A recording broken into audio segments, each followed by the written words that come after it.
Hello Kamakshi, how are you? I'm good, Dave. Thank you. Kamakshi, first thing first, when we say how are you, it's about I'm good, most of the times. Yeah. But then we really don't get to know, and so Yes. if at all I can understand what exactly and how exactly you are, how's things going on, how's everything? Things are going good, frankly. And it's really tough for me to answer this because I'm a person where when things are not going well, I'm still at my peace and I'm like, things will just go, things will just happen. It's okay, that's part of life. And You're not a jittery person. No, I don't get carried away and my emotions don't work around the situations. I'm just bystander of my emotions. I just look at, as a third person, I look at the situations, I'm like, oh, it's fine. It'll take its own time. Yeah. Right. So I'm always good. Right. So, the moment we started speaking, I did not feel that you are the age you portray to be. I feel you're like 40, 50 because of the maturity you have. So I want to understand, did you ever give room for yourself to do mistakes, or is it all by birth that you have learned everything? No, I mean, life has given me enough space to, fall down and just get up. Right. And yes, I've done n number of mistakes. I've learned from my family, our relations and everything. And leaving the country at a very young age, at 17, and moving out of the country to a country where people don't speak our language, which I didn't know. I was so naive back then. You thought English would work in China? Yeah. Okay. So yeah, I've learned everything by myself, and I'm a good learner. Yeah, that's there. Most of the ones who would be watching us as of now or later, they would know that you're an actress. Yes. But not many knows that you're also a doctor. Yes. Right. And apart from doctor and actor, you also write, you also direct, you also produce. That we'll talk about later. But then, since most of the people don't know about you, about your profession, that's being a doctor, I want to understand, how has that been, the transition, from being a doctor to being an actress? What was that transition like? See, that's an interesting question. Frankly speaking, I never in my life have dreamt of becoming something. There are many children who I see today, and back then my friends, they always know what they wanted to become. They're like, I want to become a CA, I want to become a CEO of a company, etc., etc. I was somebody who used to hop from one profession to other profession as a child. Maybe it's just a symptom of ADHD. I don't know. I always wanted to become a singer when I was a child, when I was learning my Carnatic music. Then when I started my Kuchipudi training, then I was like, I want to become a dancer like Shobana. Okay. And then I was very good at academics since childhood. I was very good. I always topped the class. Maybe 1, 2, 3. Were you the girl who used to cry for marks? Were you the one? Be honest. Sometimes. A few times I did that. All my teachers, I was very good at science. So all my teachers, my mom especially, she always thought I should be a doctor. Right. I said, okay, fine, I'll be a doctor. I never felt tough. I mean, this is a tough thing to study. I never had that notion. Okay. So I think there was never really a transition. Okay. I am somebody who you maybe down the line when I'm 40, you might even see me in politics. Okay. So I'm somebody, what I believe is, all the professions which we are talking today are all interlinked, right? It's like a net. One cannot exist without the other. Wow, that's very interesting. Right? If you see somebody who belongs to 12th century or 13th century, somebody like Plato or Socrates, there are so many things. They are mathematicians, they are physicians, they are physicists. So all the careers are interrelated. Right. All the subjects. Even now, though I'm a doctor who has finished her MBBS, I am very much interested in quantum physics. Right. So I always pick up my interest. I dive deep into the subject, and I have that knowledge inside. If I have to down the line become something, it's more easy for me. I'm somebody who's adaptable. And I love knowledge. Right. Okay. I die for knowledge. So there has never been a transition. I always, whatever profession I'm in, I give my 100%. Right. Maybe more than 100%. Yeah.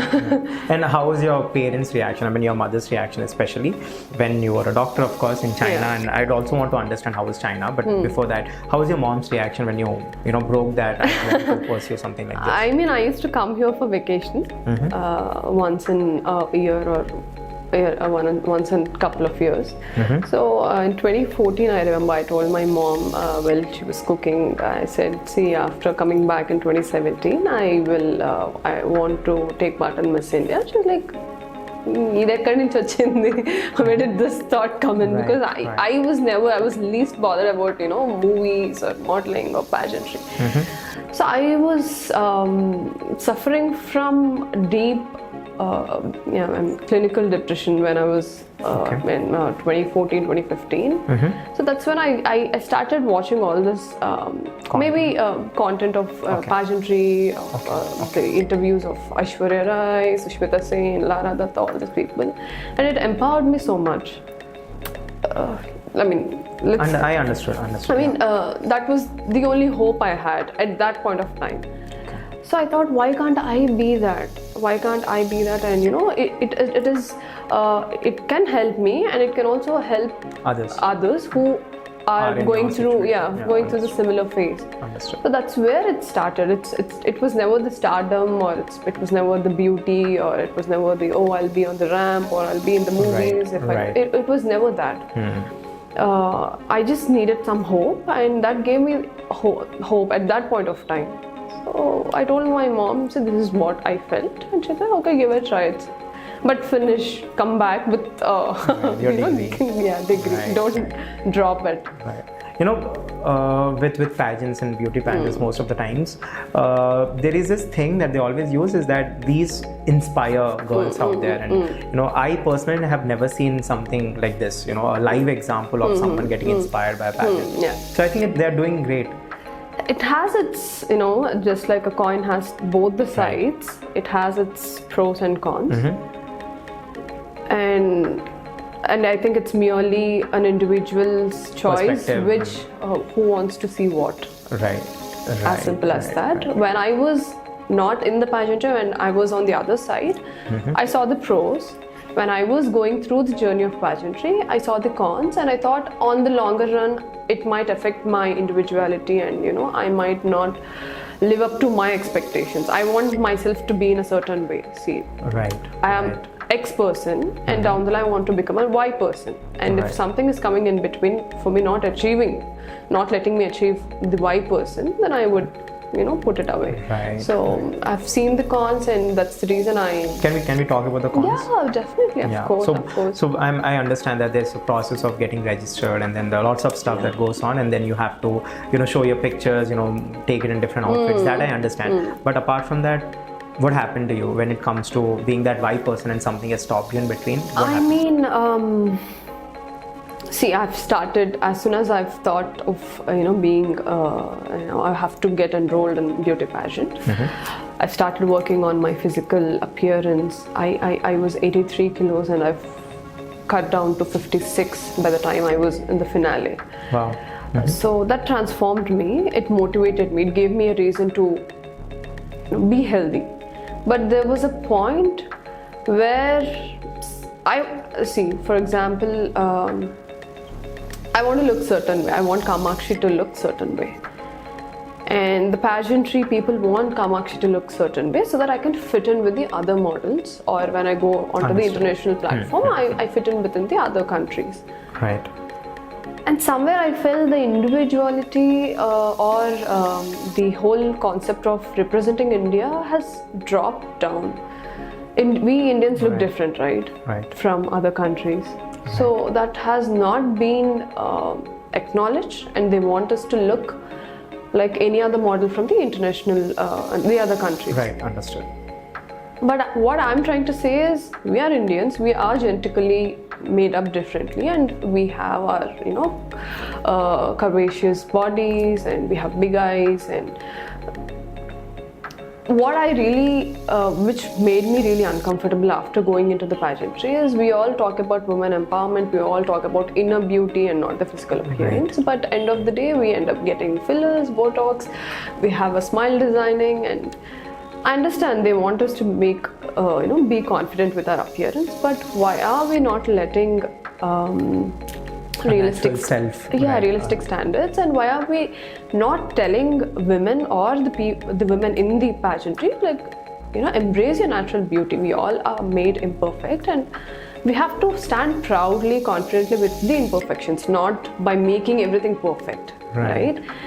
That's something which is not aligning with my initial thought why I wanted to be in the pageant, because that gave me hope, that gave me so much of confidence. And now here I am starting to feel insecure of my original appearance and original Understood. So when I'm setting a wrong example, I don't know, I have a sister, I have a cousin, what is the example I'm setting to her, right? So something I started, I fell into, there was a lot of confusion, and there's a lot of, I wouldn't say moral, but there's a lot of turmoil. The conflict would definitely. Conflict, yeah, definitely, that's there, because I was constantly thinking that's not the reason why I came into pageantry. That was a different reason of what's happening here. I mean, I'm not saying that taking as a doctor, taking fillers, Botox, or getting it under the knife, it's a personal choice. But the agenda of the pageantry, what you're projecting and what we are experiencing, doesn't align. So, do you think these are relevant now? It is still.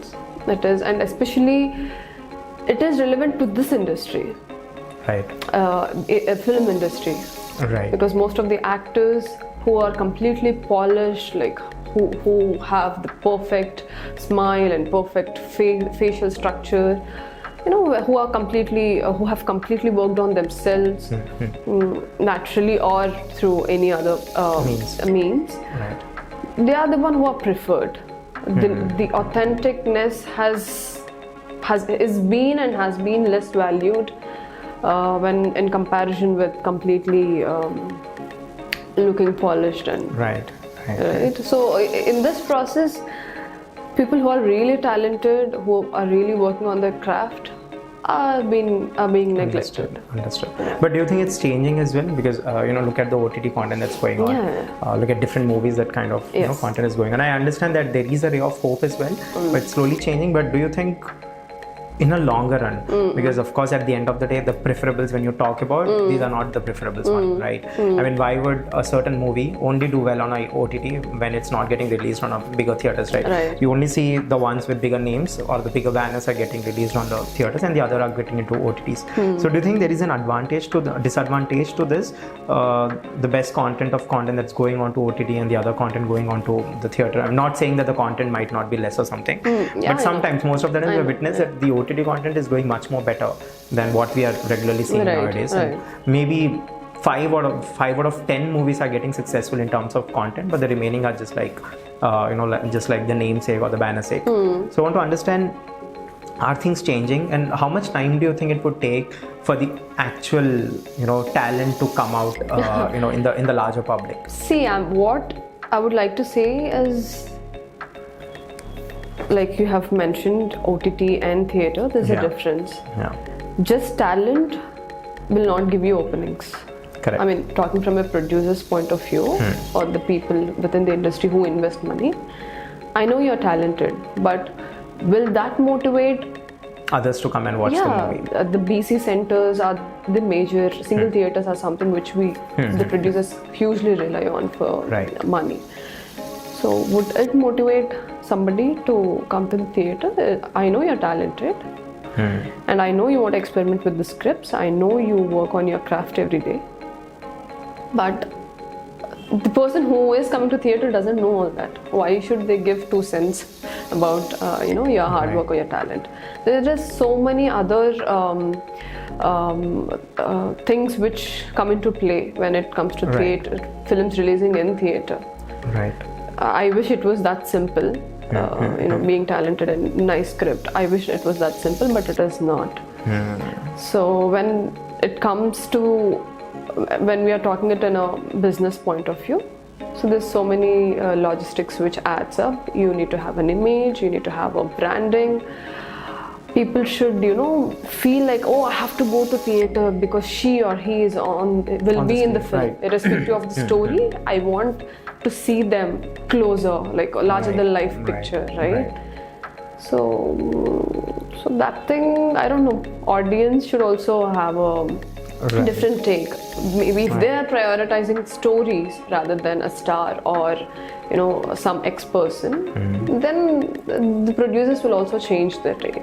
Right. So they have been in, the producers or the investors in the industry, they've been in the industry for a very long time. They're doing certain things because it is working for them. Correct. If it is not working, if the audience are giving them a different message that this will not work for us, just a face will not work for us, we need a story as well. We need something which stimulates us intellectually or emotionally, not just a high that some person is on screen. If they give that message, obviously they'll change it. But we have all kind of audience, people who enjoy different kinds of films. As long as these people exist, all the different kind of films which we are seeing today, with story, without story, just on the hype of the actor or actress, everything will work here. It's up to you where you want to fit yourself, where you want to be. Right. I really love the fact that you're very much comfortable with the space you're in and with the space of mind, and of course the reality. It stucks differently to different people, but the way it has struck you, I think it's a very mature take on it. But at the same time, does it feel like your art is getting restricted? What I feel is, I mean, back then when we look at 1600s or 1500s, Vincent van Gogh, that kind of period, art was never restricted, right? Art is for anyone to showcase. Art was something which did not actually needed to have an audience. But when it comes to movies, you definitely should have an audience, right? And back then, your paintings, you never knew. Even Van Gogh, he also did not know that his paintings would be this famous today. I wish he did, or else he wouldn't have committed suicide. He's one of my favorite artists. No, he's one of my favorites as well. So I'm sure even he did not know that this would become such a euphoria among people now in this generation. And of course he had his own problems, and I understand, but then he never craved for audience. Exactly. He was an artistic person, but he never craved for an audience. But when it comes to movies in general, we crave for an audience, because at the end of the day the judgment has to be passed. A movie should be liked, a movie should be taken or accepted by the audience. So how does it feel when a certain medium of art expression is considered or is completely under the scrutiny of an audience? How does it feel? See, there are two things which I want to mention. Number one, just like you said, you've taken an example of a painter and he didn't crave for an audience. I think a true artist doesn't do what he does or she does for the audience. They do it for the mere joy of doing it itself, right? That's always there for an actor or artist, painter, dancer. They do it because it brings a lot of joy and a lot of fulfillment in their life. Even I do that. And as the second thing is, you said, is art getting restricted? We have different mediums. See, I did theatre, I do plays, I'm on OTT, now I'm doing films which have released on theatre.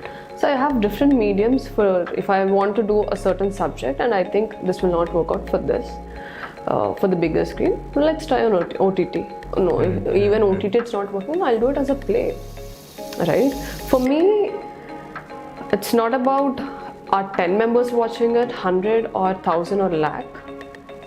For me, I just have to do it. It's because I enjoy doing it. Right. Down the line, if people think, oh, this play will work really well on OTT, let them, translate it into different medium with all the adjustments they think which will work for OTT. And I don't mind. I'm not somebody who thinks, oh, I want all Telangana or India to watch, they have to see me, they have to know that I exist, or I have to, it's never about stardom. For me, I was very clear right from the beginning when I came into the industry, maybe I had my odd days of where like, oh, people are not noticing my work, or people don't know my work. When will I have the opportunity? I had my bad phase too, but I always consistently told myself, stardom, neither money nor fame should get into your way of art. You know, you're making art form, content. Because I've left a career where I was, comfortable in my space, and I jumped into an uncomfortable space, and I started from the scratch. It should have a greater purpose, not the transient things like looking beautiful or having fans or making money. All these are transient. Believe you me, they all will go away. Now, senior NTR is the star of Telugu industry. Now, the generation who are born in 2020 or 2011, from 2011, they hardly know his work, right? So that will go away down the line. Everything will, it's like you never existed. So you just do it for for yourself. So that's always there in my mind. This reminded me of this interview I've seen of Sushant Singh Rajput. He was asked this question, what will happen once you lose all of your stardom and people are not coming and watching you in movies, like what would you do? And he told, if at all everything is gone away from me, I'll make short films and I'll post it on YouTube, because it doesn't take money for post it on YouTube. So I'll make short films, I'll make movies and post it on YouTube. So I'm sure I'd never leave my craft. And the way you have just mentioned, I think I've just resonated with it. But then it's really an amazing take, first things first, and I really myself wouldn't think of an actress who would have this clarity, who would have this understanding of their own art. Most of the times, even now, I'm sure even people listening to us, I'm sure they would think or take an actress as someone who's more glamorous, who would want to be in the industry, who is ready to do anything and everything, even at times shady things that happen sometimes in the industry. I'll talk about that as well. We look at them like that, but then this kind of understanding and clarity, I think you are an artist. I think, and I've also mentioned last time, a poet or an artist or anyone who doesn't accept reality is actually an artist, right? Artist has to always reject reality. They have to take you into a different art form altogether, a different world, and then show that things can exist as well, because most of the times movies are factory of dreams. As Mr. Shah Rukh Khan mentioned, what is he doing? He mentioned that he's peddling hopes and dreams to people out there. So I believe movies has to do that, and if at all anytime the stardom comes in the play or anything that you would want, or the other lucrative things that comes into the play, I think art goes away. So you're perfectly great at it, and I'm really looking forward to lots of other movies that you would be doing. I definitely want to see Kamakshi the actress, not Kamakshi the heroine. One. But having said that, I want to now understand more about the film industry. How is the film industry? To be honest, to be very honest, since you are in Telugu film industry, I'd want to understand how is Telugu film industry, and do you think Telugu industry is different from other industries? As per se, you did not work, but by the face of it. By the face of it, do you think it's different, and how exactly it is? See, it's not just the industry. Let us take ourselves as an individual. When you're pursuing something, you give your 110% into it, and you want to see how is it working for you, right? Financially, or connections, and building a network. Right. That's what everybody does in the industry. They think for themselves. Here it's nothing like industry. We all are a family, or we have to do. This is not a social service. There is no cause for anybody to put hands together until and unless they bring hands together. Until and unless they are doing a project together, and everybody want to excel in their own craft. They want to show their best work in all given circumstances. So everybody work on an individual level.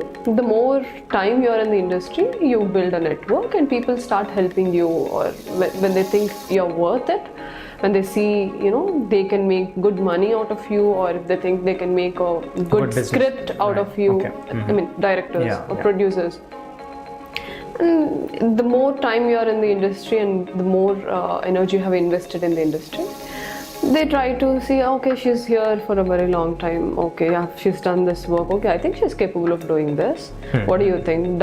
Now it comes to the producer's turn. Like, do you think we can put her as the front face or him as a front face and pull it off? If they think, yeah, if the script is good enough, I think it's all just like any other person out there who works in IT or doctor, any other profession. It all works like that. As far as what I've seen from past 2019 to 2024, that's how it worked for me. Right. Were you ever uncomfortable? I was never. I never put my worth in the industry or my career. I know this doesn't define who I am, or this doesn't provide, tell people or tell myself like you're worthy to live only if you have this or if you have that. I never had that. I had to unlearn so many things to have that perception, to come to that conclusion. So in 2019, when I started in my film career with Most Eligible Bachelor, Akhil's film, Bomerilu Bhaskar sir's film, I was just, you will hardly see me on screen 1 or 2 times or 3 times. I had one scene with Akhil and I was always like a set property, like a table and chair. I was standing here and there.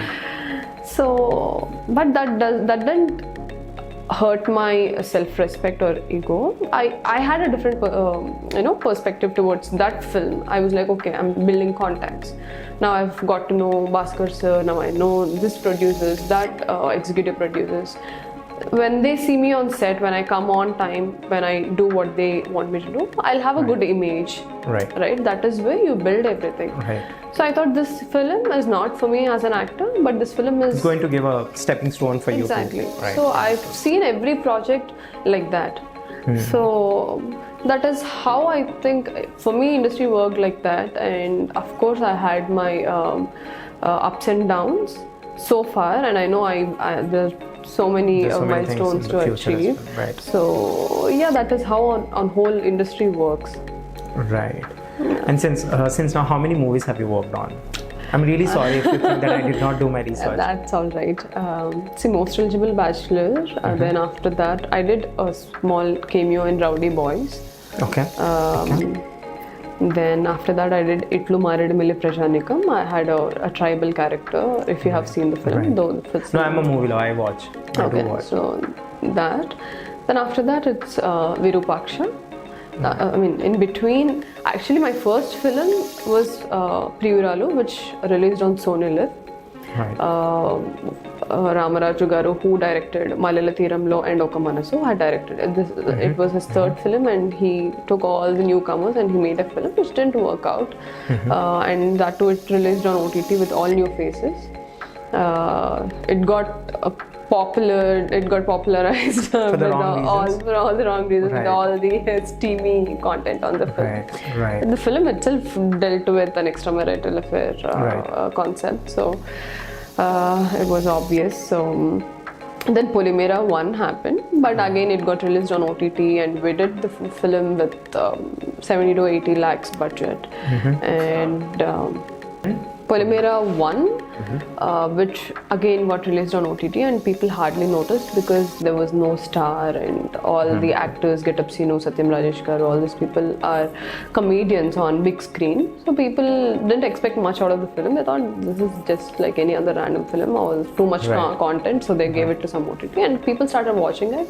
Then they got hooked with the story, and the whole credit for the film goes to the director. He's the writer and he's the director. We neither had a good production because we made the film out of 70 to 80 lakhs. And we didn't have any known music director, known actors for which audience have the enthusiasm to like, hey, I have to watch this. So he did really well, and it gave me life. Before Polimera 1, I've done Priyuralu, then the Rowdy Boys. All this got released later anyway, but I have done the shooting before Polimera 1. After Polimera 1 released, I started getting OTT web series calls from web series directors. Vikram K. Kumar sir called me for Duta, and Pallavi called me for Anya tutorial. So I've done more web series than films. Baker and the Beauty, Anya tutorial, and Kubul Hai were for AHA, where I'll be their prominent roles. Not the main characters, but the prominent role. And after that, I've done Shaitan. Last year was really a good recognition for my work, right from Virupaksha, then Polimera 2, then Duta and Shaitan on Prime and Hotstar web series. Right. So all 4 projects were hit. They got good money. They made good money. Everybody got good name.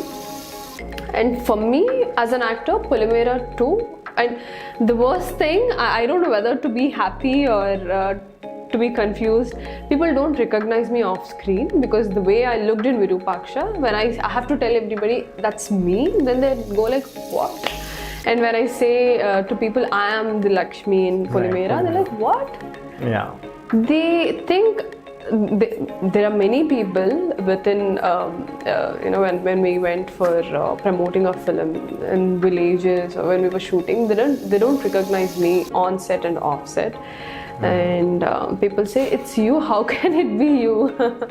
Because I speak differently, I look differently, and I mean, I'm an actor, that is what I'm trying to say. I came into this industry because I can look differently, speak differently, become somebody else through my craft. So that's the whole reason why I'm here. So Polimera 2 has given me a very, it has opened doors. Platform, right. A good platform. And winning 14 Dada Saheb Phalke for Best Actress jury has again opened me a lot of gates for many other directors and producers have looked back and they started watching the film because Polimera 2, though it's a theatrical hit, many of the people in the industry, not the audience, in the industry, they don't go to theaters of if there isn't any star. They're like, it's okay, it'll come on OTT, we'll see it. Now we have OTT. Previously, there are satellites, so it might come on any TV, so let's watch it then. So when it has released on AHA, that's when the industry people started watching the film. So because of that, I started getting offered good roles, which I'll be doing this year. I'll be shooting this year. So for me, every project I've done has either helped me to grab some other project or people welcomed me seeing my craft. There are many directors who like my work, but they can't put me in a film because they think I don't have enough branding. Enough now. And I agree with that. I'm just 3 years old in the industry. This is the 4th year. So at 2019, then there was lockdown for 1 year. Nothing happened. So 21, 20. So this is the 4th year, and I think I will get my chance down the line. So for me, my main focus is to just work on my craft. As long as I'm doing my job well, things will happen. Now after Polimera, people started telling that there is a Telugu girl in the industry who can act, who can tell her lines really well, who can get into the character. So we had that. There is a space, a vacuum in the industry. Where I'd come there as well. Since I mentioned this, we do not have much. I mean, Telugu industry do not have much Telugu actresses. Why do you think the reason is? I mean, is it because we do have beautiful women outside? If you talk about, I'm not talking about the beauty inside, but then if you talk about this beauty, yes, we do have women.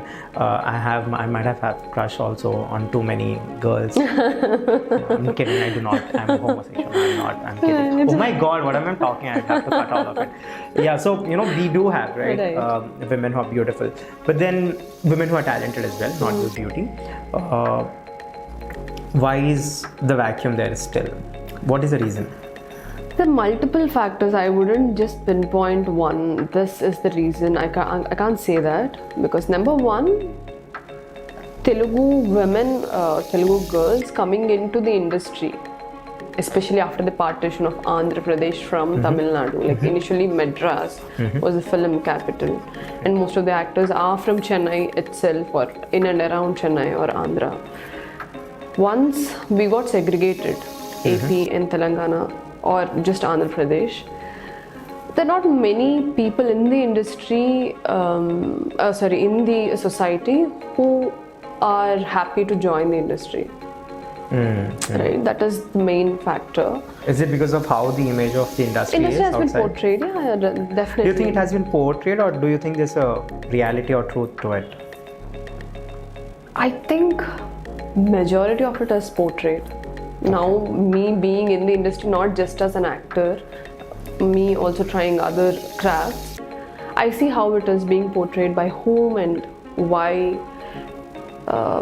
See, many people in the industry, you don't need a certificate. Just like me being a doctor, I need a certificate Right. to be recognized as doctor. But Right. in the industry, you don't need. As long as you think you're creative and you can create something, you're welcomed, right? So there are many people in the industry, be it the other crafts, the camera department, or the set boys, or the other crafts like crane department, or art. So there are many people who are not really well versed, and like our initial conversation was not about the experiences, learning from the experiences. Right. There's no, people don't have insight, you know. They see whatever they see, they believe it, and they just go out and say, oh, this is how it is, that is how it is. They don't know why X person has done something at that moment. It might have its own backstory. You don't know what it is. Right. So you should rather shut your mouth, which doesn't happen in the industry. Why there isn't many Telugu girls in industry? Because it has been portrayed. Majority has been portrayed. Number two, they don't know. Initially, craft was like art form, especially acting, was not taken seriously. They think women are just for glamorous quotient. They come, they.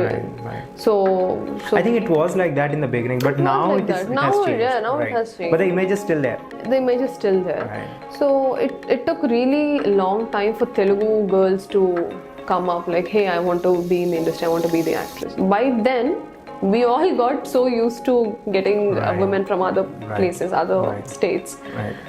Now the real fight has started. Like, oh, I want to be here. Why are you not taking us?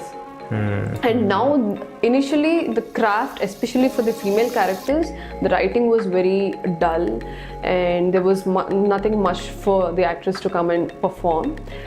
So people never minded if they speak Telugu or they didn't speak Telugu.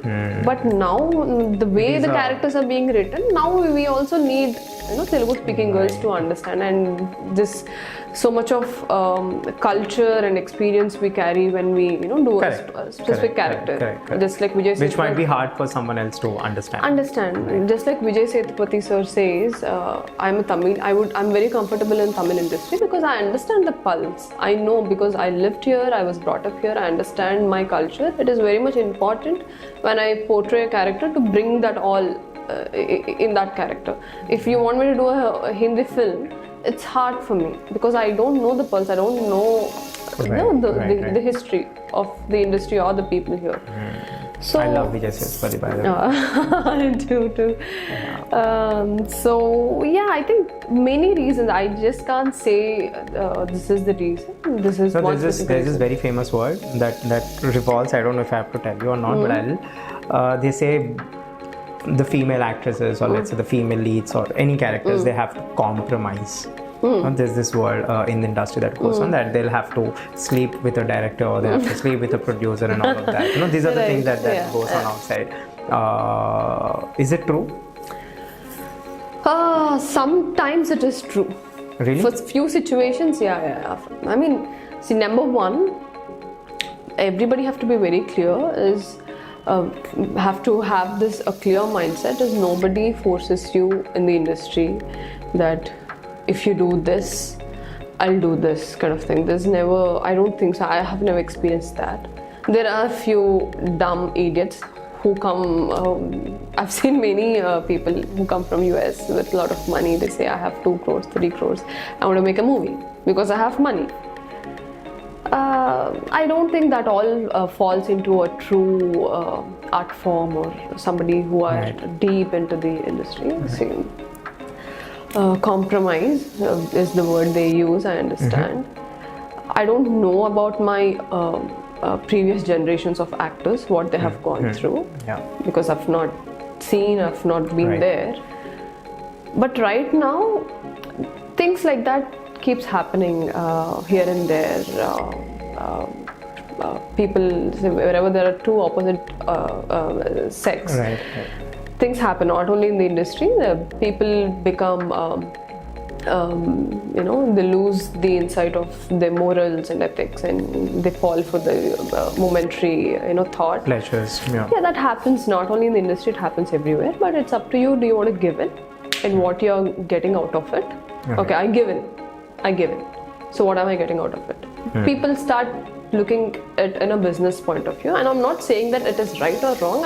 What I'm trying to say is, it's neither my business to sit and talk about it or anybody else's, Right. because it's not affecting What are you your gaining out of it, right? yeah, At the end of it's the not affecting your personal life. Right. It's not affecting my personal life. And who am I to sit here and moral police other people, right? Right, Just because we sin differently, it doesn't.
most of the times, and it is always blown out of proportion. So college, good question. I think for me I took a bold step by going to other country, though I got my seat here in Pondicherry. What college. seat? Your medical? Yeah, okay. MBBS. But I didn't want to be here because somewhere I felt here, in my family especially, the men in the family, not just my family, if you go to any below middle class or middle class families, family, right. average family, like economically speaking, they have a different mindset, how the women have to dress, think, talk, walk. So I thought I would fall prey for that. And nobody in our family have educated enough to at least to degree level. My mom studied till her 10th. My pinny, my cousins, everybody are like degree. I mean inter. Okay. So I'm the only one, the first person in my family. I'm talking about the women who finished her medicine, took a degree. So I thought if I stay here, all the education or the experiences which I'm expecting to have would be limited, and I thought I needed my space for me to grow, and I didn't find I had enough space to grow here. Just like, see, our brain is fitted in our skull, right. So it cannot you'd become a frog in the well, right? Right. It cannot grow beyond the structure, right? So I thought I need to change the structure itself for me to grow. So it was a bold step for me to leave my medical seat here. Why China? China was just an option which I had at that time. Okay. So while we were looking, there was no conscious decision. No, it was just because it was. I was happy with any country. Okay. China happened. My far relatives, family, friends, somebody have studied in China, and they suggested, is that if she wants to go out of the country, then maybe they should try China. I studied in Dalian University, and then we started applying for consultations here in the Hyderabad, and they suggested some other college. So I was like, fine, give me any college. As long as I'm not in this country, I'm fine. Right. Because if I'm in this country, it's I'm reachable for my parents, families, relatives, right? They can come, even if I'm studying in Bangalore or Pondicherry, anywhere, they can come or they can call me home. So I thought I might not grow as a person. That was the major reason. Right. And it took quite a time for me to convince my parents, and I had to take help from external people to convince them as well. But at the end of the day, everything was fine. They said, as long as you're studying well, you're getting good grades, we'll see every semester you need to get, I said I'm a good student. So never in my medical education time I scored anything less than 75%, nothing less than 75, because 75 is big in of course degree. So for me, I thought I'll be into a bigger space where I can grow, and I think the growth comes when you put yourself into an uncomfortable situation or throw yourself into a different space. Right. And that's exactly what has happened. I didn't know the language, I didn't know the people, I didn't know the culture. So everything was like I'm living again, from the scratch. I have to learn. Right, you're a toddler again. Yes. Right. So I started making friends from all the countries. I think my class, we all were from almost 160 countries were studying there. So it was fun for me. I'm somebody who, as I was telling, I love to acquire knowledge. I have huge thirst for knowledge. Right. So meeting them, understanding their country, their cultures, and trying to take part in all the extracurricular activities and talking to them. Trying to put myself into different situations. So it was fun. It was ever evolving process all the 6 years. Sometimes yes, I had homesick because I used to miss my mom. So apart from that, it was fun. Right. Interestingly, I don't know if you know this or if you have observed this or not, most of the students that go from India to study abroad, the first reason is not about studying. The reason is always about moving away from the family. And I think that it's very unfortunate of how families are creating that kind of environment, right? I mean, if your own kids are not comfortable with you, they would want to run away from you. It's not a very pleasant, and of course, in other countries, it is a norm that after a certain age, you have to move out. That's okay. But then India is completely different. It doesn't happen that way. But if you're creating a certain situation or you're creating a certain predicament into your own family, and because of which a certain person wants to move away, I think that's very sad. And it's still going on. It's not about that generation or this generation. It's happening. And I really wish that parents do understand and not bring their learnings and experiences in a more stringent manner that they wouldn't even care to change later on. Because I understand that we all, are our own experiences, but at a certain point of time, you also have to be accepting. Also, you have to let go and unlearn. But people who can't do this, I think they are the ones who would suffer, going in the future as well. So I really want to make sure that this doesn't happen. And it's very tricky again. You just can't change a generational problem just like that, just by having or talking about it. But I also believe dialogues are really important. Look at all the bigger problems in this world. Everything is solved only after dialogue. So I'm hoping that things like this change.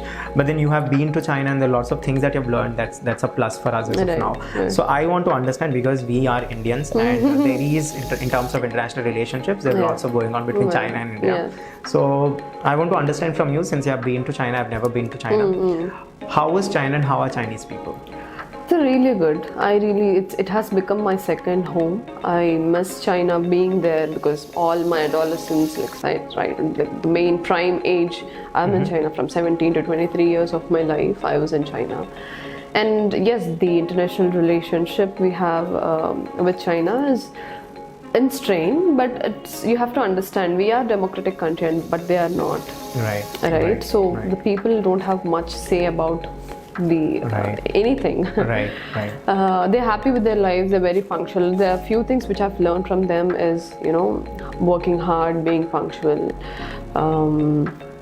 The amount of respect they give to their time, the value they give to their time and the others' time is really astonishing. I really like that. And they're very friendly. I mean, of course, I have faced few racist comments there with few patients when we work there. They really don't want other country people to treat them because they're not comfortable. I understand that. Even that happens even here. So for me, the people are really good. I enjoy the food too. There are lots of comments when it comes to food. Food, yeah. I really liked it. I really enjoyed. I have good friends. We even speak now. All my friends, they got married, and it's like a second home. I mean, if the minute I think it as a home, I don't think I'll sit and complain about it. Right. But it's a lovely place. Like geographically, it has good landscape. The weather was a little tough for me to adjust. It was like 6 months of the year, it's always from 0 to 6 degrees. Right. The other 6 months, the summer is from 30 to 35. 35 is the highest temperature there. So that's the least here. Least here, right? Yeah. In summer. In summer. So yeah, the weather-wise, the language, yeah, it took me 3 years for me to speak Mandarin. But you really 3 years to speak Mandarin is like very nice. So are you like we are fluent? We are taught in So are you like schools. fluent now? As I'm not speaking from past 5 years, maybe I lost the fluency, but I used to speak fluently. Right. Yeah, Do you have people in your life who ask you what is I love you in Mandarin? Because that's like the most common question everyone asks. I love you and how are you, or how do you greet people is what they want to learn. Right. Perfect. Right, so after 23, you completed your MBBS in China. 2017, yeah. At my age of 23, right. 2017, I finished and I graduated. I did my internship there. Then I came back. Then 2017, Your mom was happy? Yeah, of course. My parents were happy. They even came to China for my convocation. Right. Yeah. Okay, perfect. So I came back, then immediately I started. I knew I wanted to be in Miss India, right? I told you in 2014 itself, I made up my mind. So as soon as I'm back, I started prepping for my Miss India journey. In 2018, I took part in Miss India and I got selected out of like 98 girls here in Hyderabad. In Bangalore, I was crowned among the top 3. I was crowned Miss India Telangana and I represented the state. Then I was in Mumbai till the finale. Then nothing happened in finale. After top 15, nothing was working for me. Then once the finale is done, I came back to Hyderabad. Then my parents were like, done. You're done with that. Now finish your MCI exam and start working. So I was working at Apollo for 1 year and I wasn't quite happy with the work I'm doing there. So that's when I had this, vacuum or the void inside me that I didn't do what I came for. So there is something which is left here. So that's when theatre happened. I did my theatre here with Ratnashekar Garu, Samahara Theatre for 3 months. Then his insight and his perspective towards life has really made me a different person. Think again. Yeah. And after that, I didn't take a break. I stopped working at Apollo for a while and started giving auditions and all.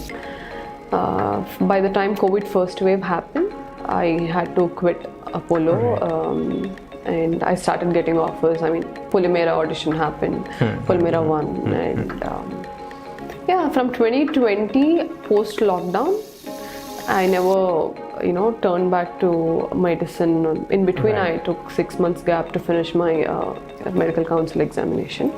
Apart from that, I was constantly into this field, into different crafts, understanding how and what goes into making a film. And yes, I think I'm doing good so far. Right. One question, since you have mentioned about life, one question that we ask our guests, that's like the most important question on our show. That's basically about your perspective on life.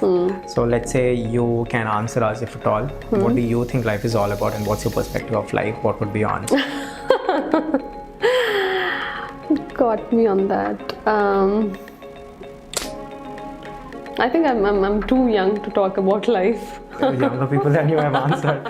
But since now, like you're 29, 30 years old now, and you're beautifully graced and aged as well. So what do you think life is all about? I think it's about living life.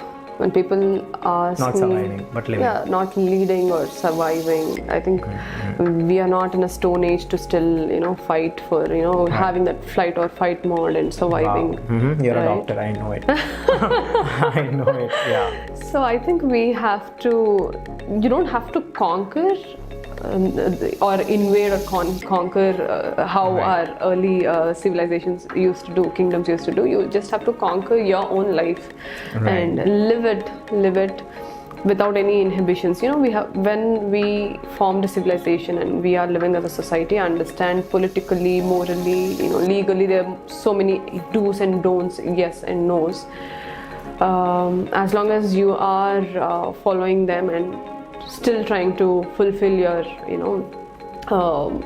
yourself, your inner self, I think the balance is something which Right. without breaking any rules and laws. And I love the way that you've mentioned conquering yourself. yeah, Because it's very ironic. Like back then, you used to conquer kingdoms and you used to work for a Right, kingdom, and you used to give a certain you were given a certain instruction and you got to work the same way. You don't have an option to choose something. There was no passion following back Right, then. right. It was all about what caste you're born in, and whatever Right. the caste is, you have to work Right. accordingly. But right now, I think we have that option. We have that right. freedom, and then of course, not many have the freedom. But again, it comes down to you, how well you're conquering yourself, your situations, and how you're playing with it. right. Wow, that's really interesting. It's one of the by far one of the most unique answers that I've gotten so far. Okay. So thanks for that. And now we'll move on to the next question, which happens to again one of the core, because Okay. this is more about life. Yeah. So let us know about your love life. Like, how's everything going on? What's love to you? How's everything that side? Nothing is going on. Really? Yeah. I mean, since I'm in the industry 2020, nothing is going on. I mean, I had my, definitely I had few relationships and I had few breakups, and which were like mutual and few are not mutual. But from 2020, I never gave a thought about it, because I started thinking more about my family, and since 2020 I've been, I think this is really true now when I think back. The moment I stopped having relationships or a romantic relationship with anybody, I started getting dogs. Now I have 3 dogs in home. Okay. And Are you like home. replacing men with dogs? I don't know. This is going to be the headline, like replacing men with dogs. No. See, dog. I mean, what's wrong with being dogs? I love when somebody say you're a dog. I will enjoy it. It just sounded weird. It sounds weird, but look at dogs. I mean, Of course, I love dogs. I'm an they're animal very lover. loyal, and they're very, they just need you. They don't care if you're a filthy rich or poor person, or do you have your connections or you have your stature. They really don't care. End of the day, you love them and they'll give love back. Sometimes even though you don't love them, they still love you back. Right. So yeah, I mean, I after 2020, I never really gave a thought about a romantic relationship. It was I never really consciously went into a relationship, never. But now I don't find time for it. I mean, I understand relationships takes effort and time. It's not as easy as we show in films, like love at first sight. I mean, you get attracted for sure, but living living your entire life with somebody, it takes a lot of effort, and you have to work on it just like you work on any other things. That's like your career. Any relationship need time and effort. When I think I don't have that, I don't want the other person to suffer. So right now I'm more thinking about my self growth, and I want to be in a place where I'm financially and emotionally stable, where I'm unlearning so many things which hurt me as a child. So there is that inner child where I still feel insecure at few things, right? So I need to work on them before I let somebody else into my my space. If I'm not secure with my emotional health, I will rely on other person. That is why I think why relationships didn't work out for me. I started realizing, and I thought I need, and this is the time it's high time I work on myself before I bring somebody else into my life. So, and now I want to be career wise or financially or my family. There are so many other responsibilities which I took for coming 2 to 3 years. So There are times I know even I get attracted. We have a good conversation, but when I think that I don't have enough time and I don't think The I'll bandwidth for you now. Yeah, too. right. Right. I leave it there. So I think it's a conscious decision to not be in a relationship. Not because I am bitter or I'm stone-hearted. It's just I don't want the other person to suffer. As simple as that. Right. With love, it becomes very tricky, right? And with me, of course, I'm too young to answer or say something on love. But then I believe that love comes in very naturally when you know what you can tolerate, what you can't. Right. Yeah. I mean, we are all human beings. We all have different opinions, and I guess if you too much be logical in love, also wouldn't work. I think the best way to actually be in love is to understand what can you tolerate and what can you not. Because sometimes most of the behaviors you wouldn't want to tolerate, and having that understanding, that balance will make you be in a relationship. Because being in love is different and being in a relationship is different. When you're committed to certain someone and you're willing to talk, you're willing to communicate, which doesn't happen most of the times, right? Communication is a bigger problem these days, and then tolerating one's behavior or not is again a different problem altogether. So I think with love, it's more about patience. It's more about just being there, present. And as you mentioned about dogs, sometimes they love you even when you don't, right? But with relationships, love is just about someone loving you when you're not able to love yourself. So there are times when you would stop loving yourself as well. I mean, at times where you would give up. At times where you would give up in a way that you wouldn't want to live a life the way you wanted to. You would, just leave it to the immaculate time. The time flows and maybe you would go somewhere or something like that. So at times like that, when you really give up on yourself, when you stop loving yourself, I think love is that part wherein it loves you back, even though when you're not loving yourself. So I think the only difference between dogs and a romantic partner, because obviously love is different again, I'm not comparing the love, but then with dogs, they'll love you when you don't love them back, but then with love, it's about loving you when you're not loving yourself. Right. So I think that's the only difference. And if you really find that person, I mean, see, I think loving somebody is really easy. I'm telling you, it is easy, but nowadays I don't know, I really don't understand the concept of situationship at all. I really don't understand very much. I'm telling you, I'm very old school. I am an old school person. For me, it's about I want to grow together. Marry. For me, it's like love to marry or date to marry. I mean, I don't because I had a very bad experiences I've seen in my family with the marriage. The whole concept of marriage also boggles me a lot. I like to call it as a companionship, and I like to grow older. Together.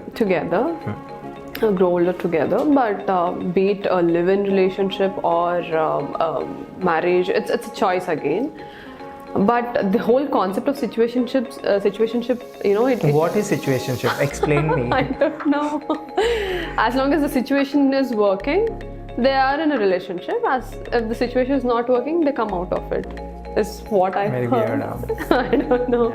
But that is what, I'm telling you, right? Loving somebody is easy, but staying with them is really hard, and it should be a conscious choice. Decision, right? It's a choice you make. Right. It's not that it's not working, that is why we attention and working on it as well. Right. So when you think, before you come into a strong relationship, like yes, now we want to start a new journey. By then you know that who and what is that person, and can this person grow with you together? Is the core values and ideas matching? Is there a compatibility? Where do you see there is a scope for you to grow together? If you don't, you might understand by the time you come instinctively you understand. I'm telling you, all the relationships, the first 1 month itself, you would know whether this person is good for you or not.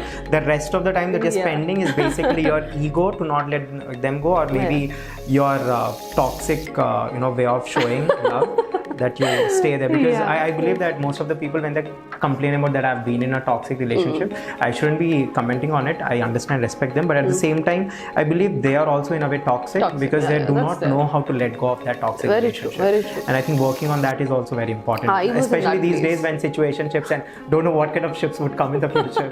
Maybe next year when we are together with one of your biggest blockbusters, maybe we'll be talking about other ships as well. Like, these are the new ships that has come to the market. But for me, See, my first crush was when I was in first or second standard. So since then, I've been constantly falling in love and coming out of love or attraction or whatever, infatuation. It's easy to, and you know what? Sometimes it's also a psychological thing. When you're talking about toxic relationship, whatever you have learned from your parents or your surroundings, you try to impose something. Yeah, if you think your father is toxic, let's say you have grown. Now I'm 30 years old. Now, if I'm a boy, if I think my mom is toxic, though I know she's toxic, I tend to get a girl, have a woman with similar traits because you are used to it, not because you like it. Habit is a very bad thing. Addiction, habit. Yeah, very bad. It's an addiction. So though it's not good for you, because you feel familiar with that emotions. You feel like I know how to deal with the situations. Though it's toxic, you still tend to get attracted.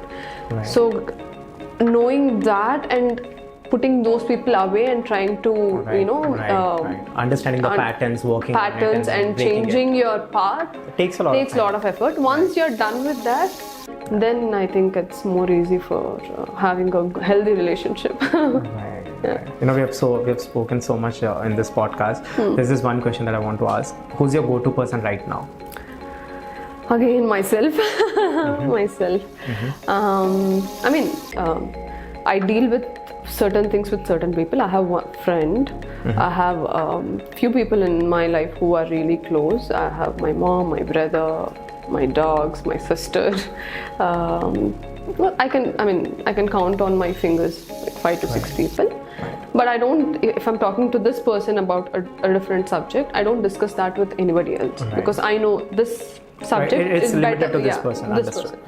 So you don't burden everyone with everything. You don't burden, like one person with everything. Right. And I think that is why even in relationships, they expect one person to fulfill everything. They want them to be the mother, father, the unrealistic expectations. That's bizarre. So you need to have a friend. You need to have you need to have mother. You need to have all kind of relationships because few people understand few things. So you don't have to tell everything. One person with everything.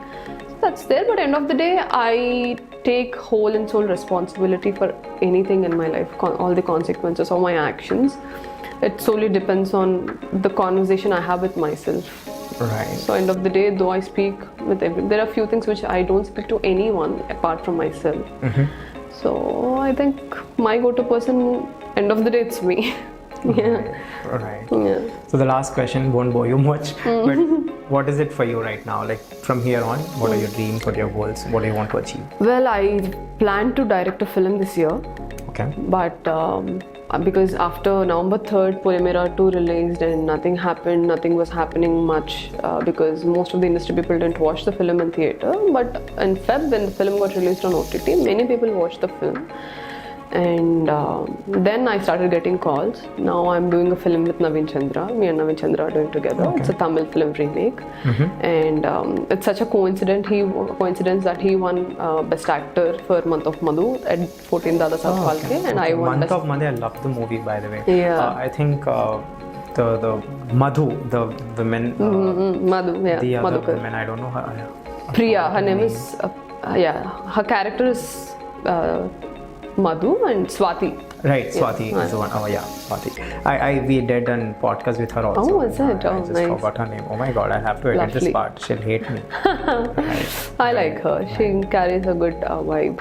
Right. So you're doing a movie. Yeah, I'm doing a movie with him, and of course there is Polimera 3, and there is another film. What can we expect from Polimera 3? Oh, you can expect grandeur visuals and maybe somebody more chilling. huge.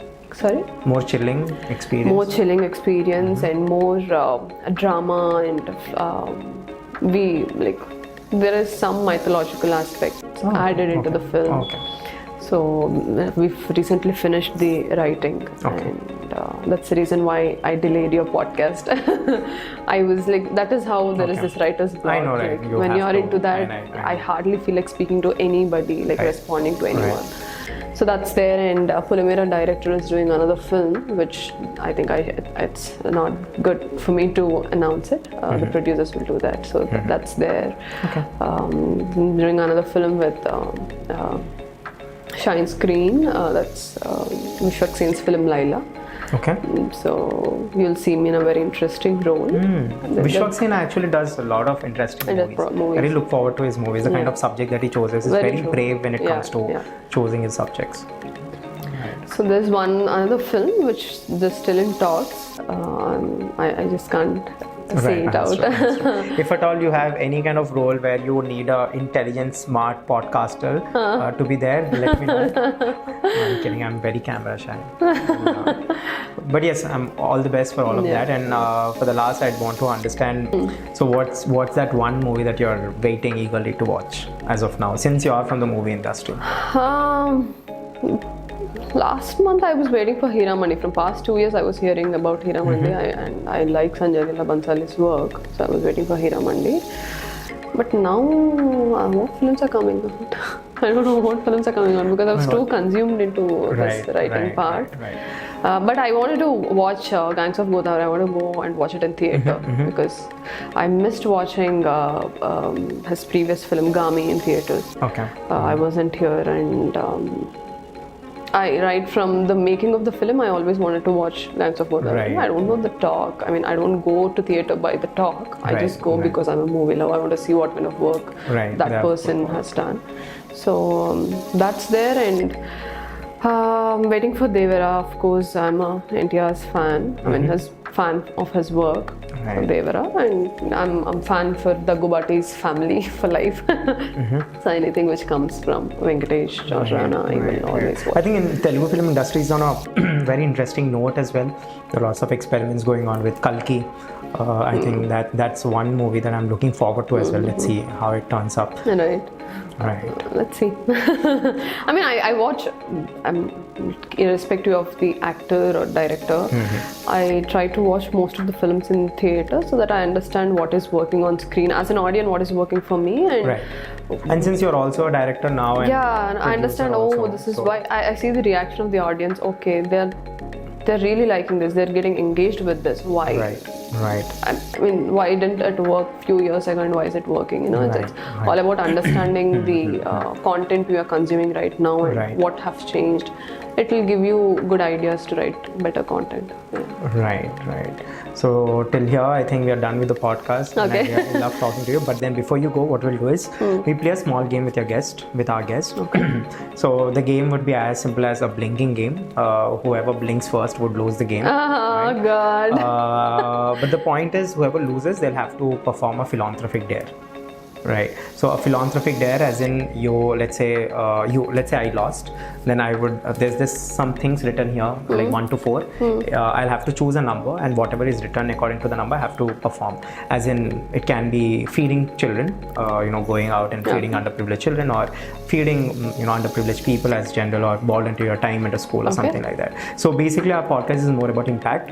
It's not just two people sitting conversing, but also doing a certain impactful thing as well. Right. So are you up for it?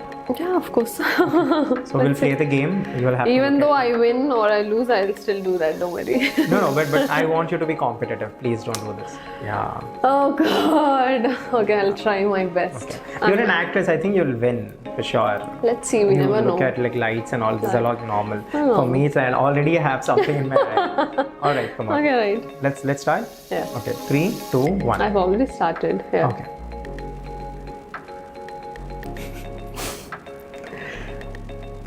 You lost. I blinked. God, Everyone, I just won over the actress on the game, obviously. So what we'll do is there's 4 things written. Right, you have to choose from 1 to 4. I also do not know what's written, so any number and whatever is written will be meeting that day. Whenever you're free, I'm free, and then we'll perform the dare. All right. Okay. Perfect. So 1 to 4, any number. 4. Okay. Oh, it says distribute blankets at an old age home. Yeah, cool. Okay. Yes. I think people will be happy, and the old age people. Thanks again. Thanks so much. I hope the conversation was good. It is. Especially when you had your writer block. So how was your experience? Now? Yeah, after talking to her. It was good. It felt like I'm talking to myself after a long time. I mean, like, just kidding. But I was into the story, and Right. I had to take time. A gap. Right? So this felt very, I mean, not awkward, not Right. like out of space. This felt like this is my kind of conversation. Right. Something which I love to sit and talk my whole life. So I enjoyed it. It was very casual, very thought-provoking, and stimulating for me. Thank you everyone, and stay tuned for our next episodes. Thanks a lot.